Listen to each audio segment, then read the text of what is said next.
He's a good size for her.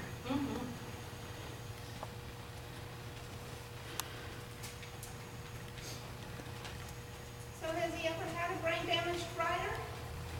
He's got me. Sometimes she is. I don't know me that well.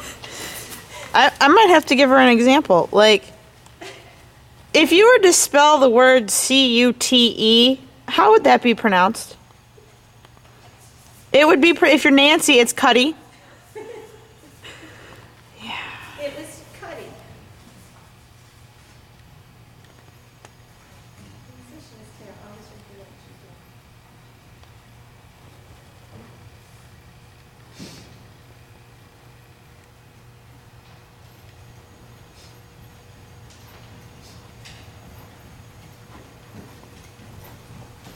Okay, I don't think this will be anything I'm sitting today, but that's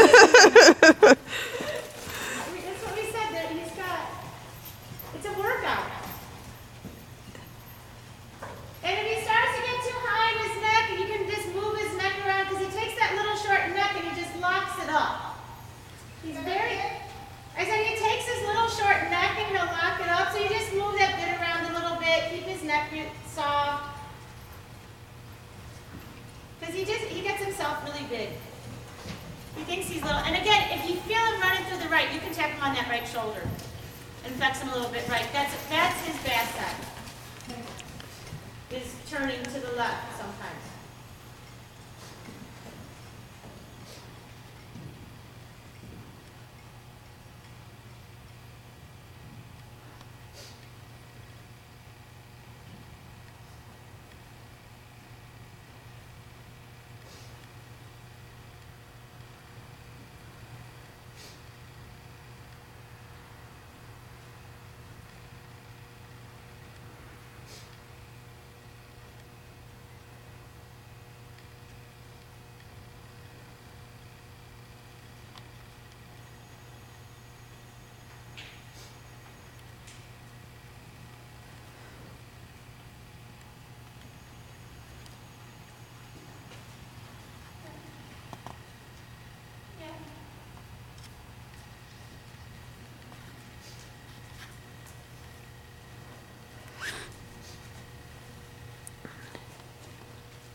Like there when he wants to look at the sunlight that he's never seen in his whole life. But you can just bend him a little bit more.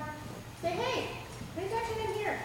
Say that again. So when he wants to like look around a little bit, just bend him a little bit more and say, hey, I'm up here. And he'll be like, oh, it's you. Okay. Because he likes to gaze. I don't think I make this stick. Okay. Yeah, again, you can throw whips and he doesn't care. My dog's coming in and out of here and nothing phases him like that. It's more like the sunlight phases. He's never seen sunlight. I mean, he lives in Ohio, so Yeah. sunlight's rare here. Yeah. He's not used to it. Yeah. I'm having a little trouble getting over his back. Yeah, that's what I said. Just move his neck around. Do a little bit more bending, trying to get his neck a little softer. Once you get his neck, and that's how I always think, once you get his neck, then his back comes. And as he's trying to figure you out too, he'll be a little bit worried. Yeah, my legs are pretty weak.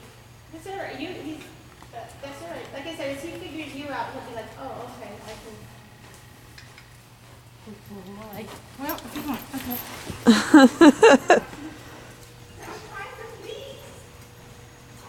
That looks a little bit better. And again, his right side, if you bend him a little bit more to the right, like through that corner. Good.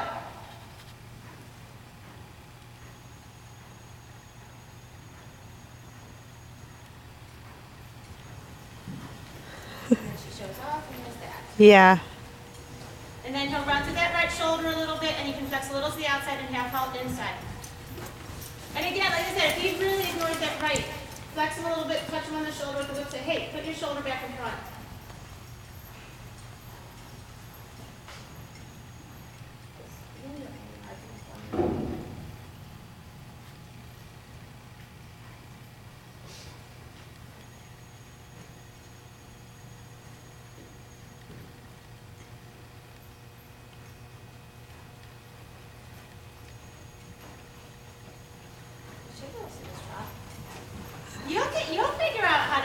trot. Like him. You'll figure it out. It's smooth enough. I just need to figure out the timing of it. Yeah, it's not jarring. I have a really bad back, and he doesn't hurt me. It just takes muscle.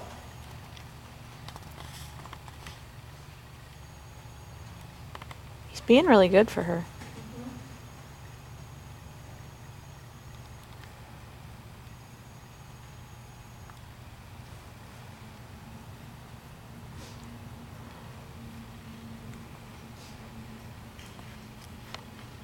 Oops. That's a better frame now. But he doesn't have another half pass in a post. Well, I don't know if he's done it in a post. But he tried. He went sideways for you.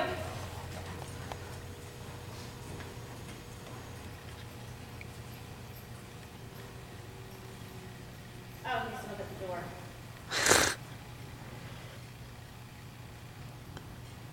Before the half pass, bend him just a little bit more through his neck. Position his neck and then ask the rest of his body to go sideways. So he just gets a little looser in that neck. Because I always think I point his head where I want to go and then just shove his body there. Because he's so good laterally.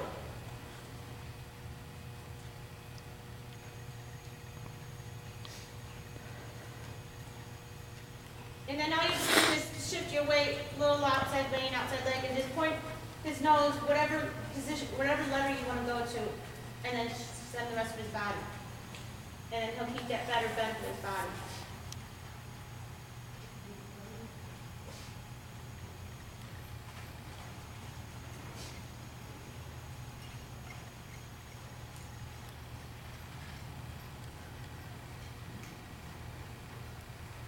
That's a better frame. And then bend him a little bit left. Take his nose left. And now outside rein, outside leg a little bit. There you go. That's better. And then out right rein a little bit. And then you can give a little tap with the whip and say, hey, move your butt. That was better.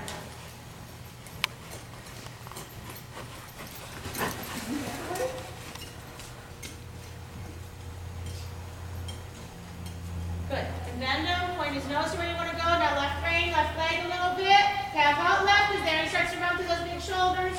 Pick up his shoulders fine. That's nice of him.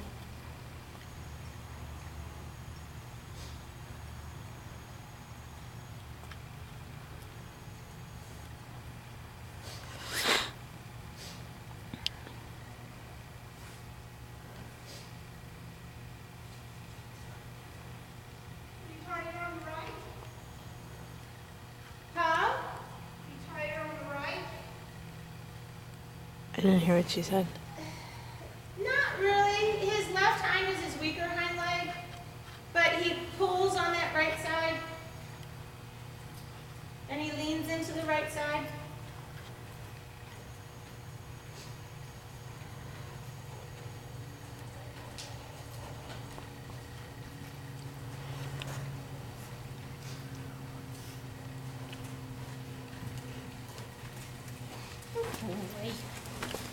And it's just, again, you find out the buttons and the and like you said, the timing.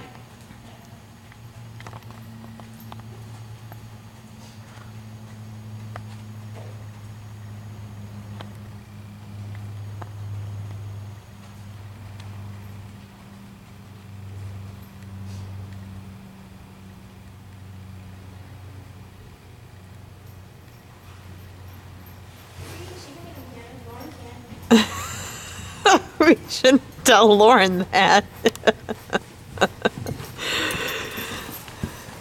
Oh. Right, and then just a little bit more drive in the seat. That was a good transition. I said your transition was really good. She's gonna like a commentary on her camera. Yeah. I have a student that owns his sister, and last year she was riding him because her horse she had to put down. She couldn't get him to canter. And all because she couldn't figure out how to move her hips in the right place. And that's what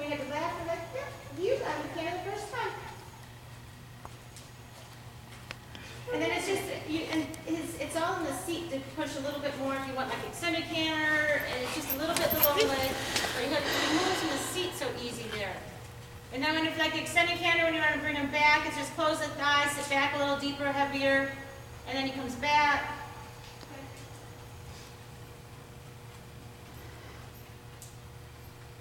Yeah, we have to tell the owner she can.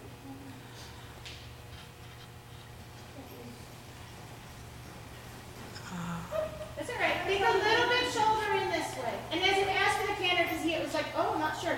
You can give him a little tap with the whip. And I do have trouble lifting my right hip. Okay. So he's like, what do you want? What do you want? Yeah, guys, I can see him go. I think that I'm not sure. It's okay. What are you doing on the curve? Easier for me to tell you.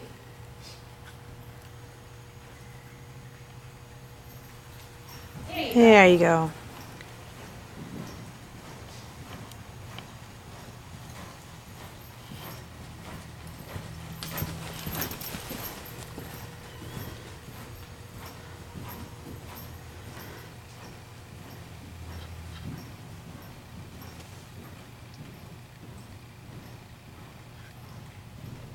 Oh, there's something like, yeah, that's it, Spook. That's good. I'm glad you got to feel it. Yeah, you got to feel this, Spook.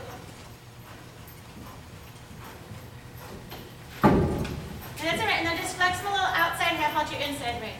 So he has to turn his shoulder. Think it this direction. You have to turn the shoulder more than his head. He's like springing those front feet.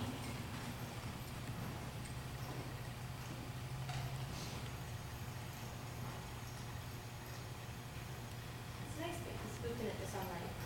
Yeah. He's never seen it before. No, it's new to him.